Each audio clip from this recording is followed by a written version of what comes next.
Hello everyone, my name is Chidimara. Today we'll be looking at the use of my client center and how to use my client center in the advertising system. So to discuss that, we'll be looking at the use of my client center in different segments. First, we'll be looking at how to manage multiple accounts within my client center. We'll also be talking about, we'll also be looking at a brief overview of how my client center works and the benefits of my client center, especially to agencies or to account managers who have found themselves managing several accounts at the same time. We'll also be looking at how to link various accounts to my client center, the use of labels and other tools, and the benefits of labeling to activities like reporting. A brief overview of what my client center is about. With my client center is basically beneficial to people or account managers who have found themselves managing several accounts within the AdWords environment or within the advertising environment, and who have also had to experience several rigors and several challenges with managing those accounts. So they will be looking at various ways with which my client center can save us not just the stress and the hassle of doing that, but make it easier and more productive, and also help us assign roles to the various individuals. But to do that, I would like to cast your mind a little back to how we would have worked today if we didn't have a word called my client center. On a basic AdWords environment, you basically need one account, a unique email address, a password for every account that you set up, and the billing information that's at the account level. At the campaign level, you have to set up the budget, you have to set up the location, and several other parameters that you need for your account. And then you get down to a group level where you have to specify your keyword, and then sometimes set your bids and the ads for them.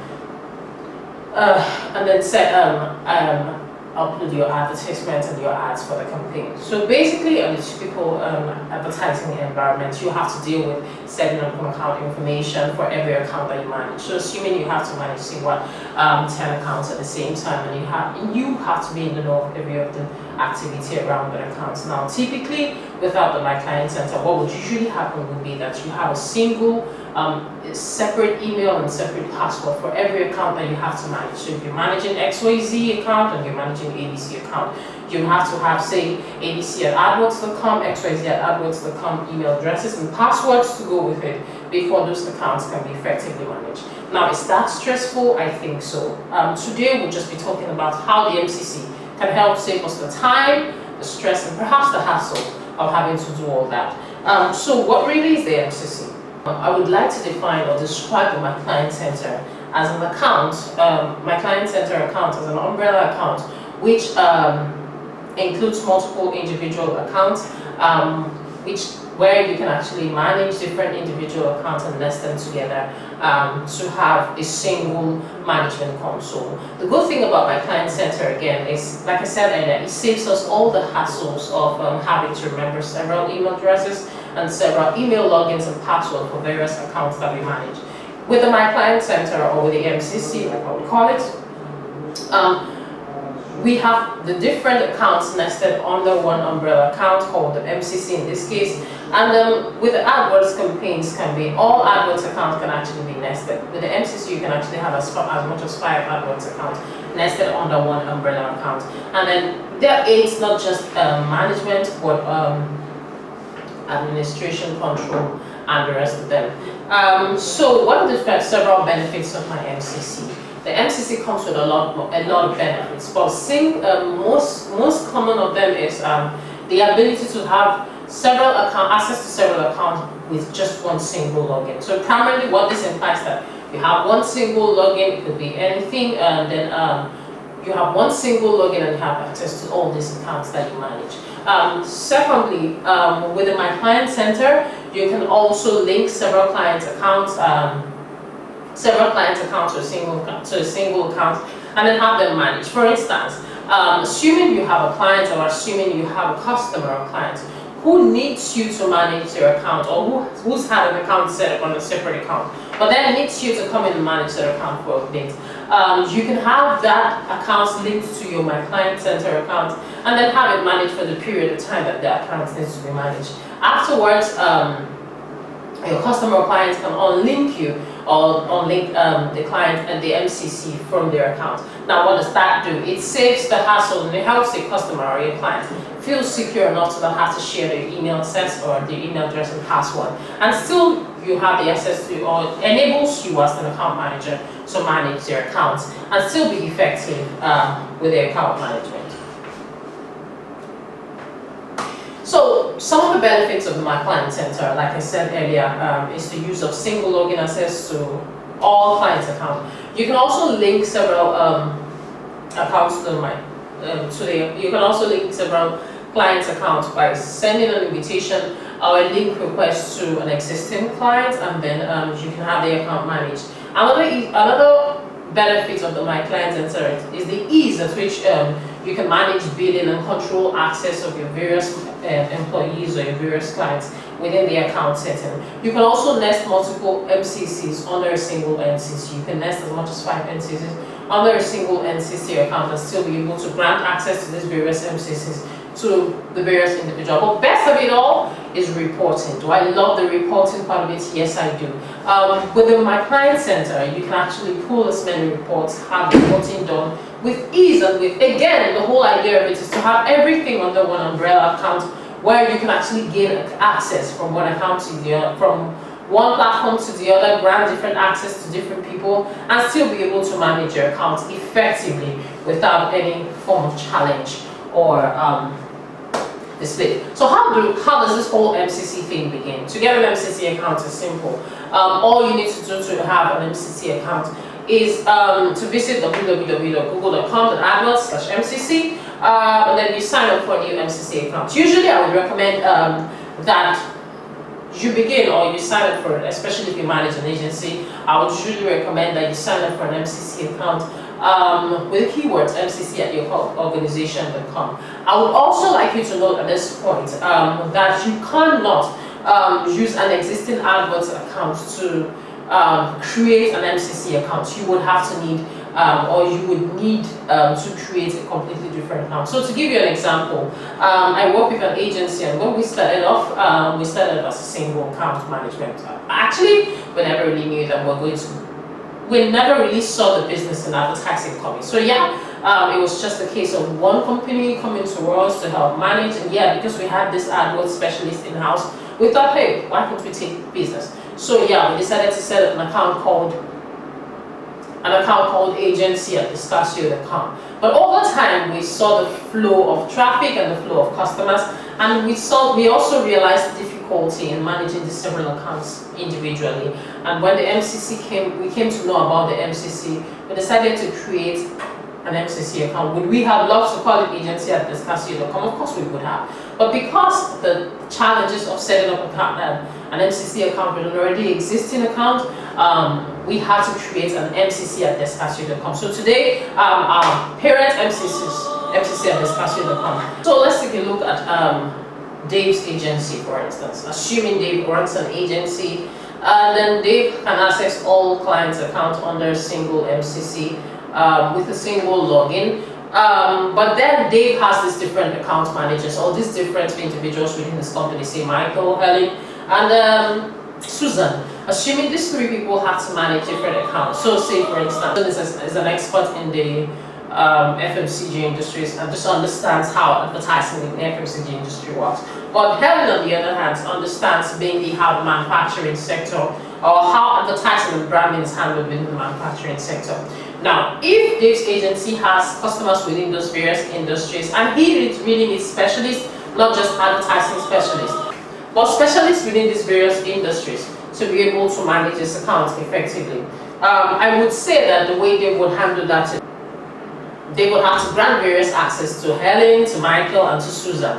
One thing is that when new people are hired into the agency, it's easy to provide them access to clients, and when people leave, it's actually easy to unlink or delete their link from their account.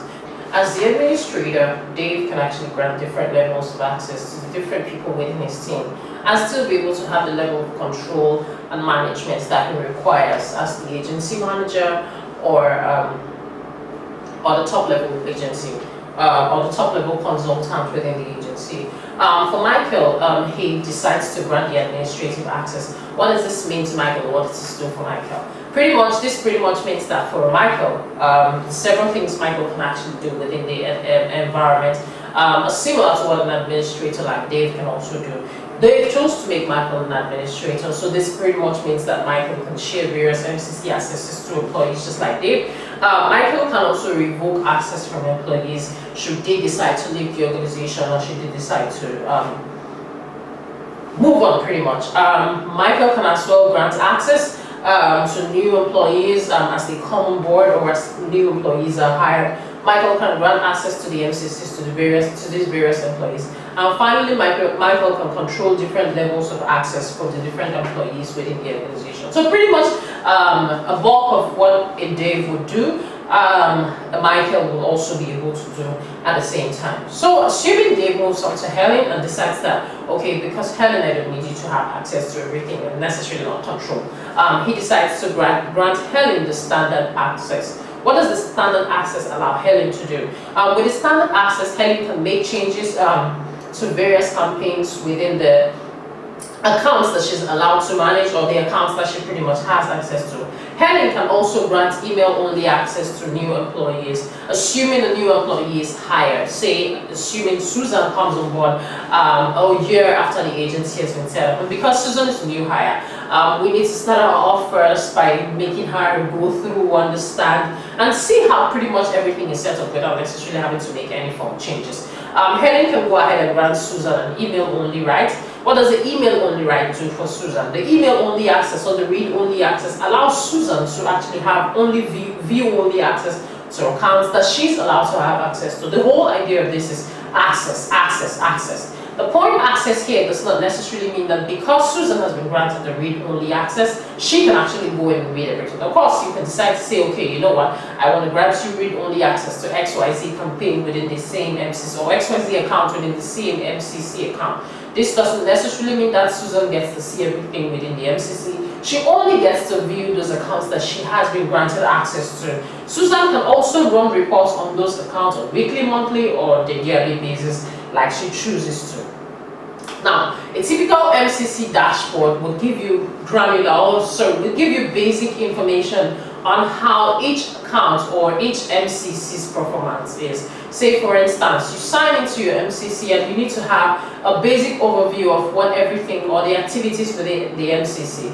The MCC greets you with this beautiful design page that gives you a pretty much overview of how your accounts are doing. So from the MCC dashboard, you can get to see the impressions, the clicks, the conversions, and a few other information, and sometimes cost on how far or how much you have spent on your budget, the click-through rates, and the various information on the basic level that you require. You can also go further by delving into each of the accounts to determine how much information account-specific information that you require or account-specific reports that you need at the time.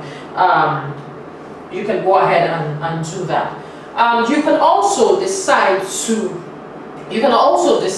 go further by customizing the various columns within your dashboard. So what does this customization do? By customizing the various columns within your dashboard, you can adjust the dashboard columns to show you the level of data that you require. I'll give you a few instances. If I had to run a campaign or if I had to manage a campaign for an organization that wants to run just a Google search campaign, for instance. I know with the Google search campaigns, they're usually action driven, or a lot of customers or a lot of times experience has shown me that a lot of organizations who opt in for search campaigns usually want you to perform some level of action or the other. In that case, it's important for me to always be, get first-hand information on activities like clicks, conversions in the case that the conversion is specified. Now for me, I can decide that I want to customize my dashboard so that the impressions may not necessarily be, even though the impressions are default, they may not necessarily be important, but at first view I want to be able to see the clicks, the click-through rate, and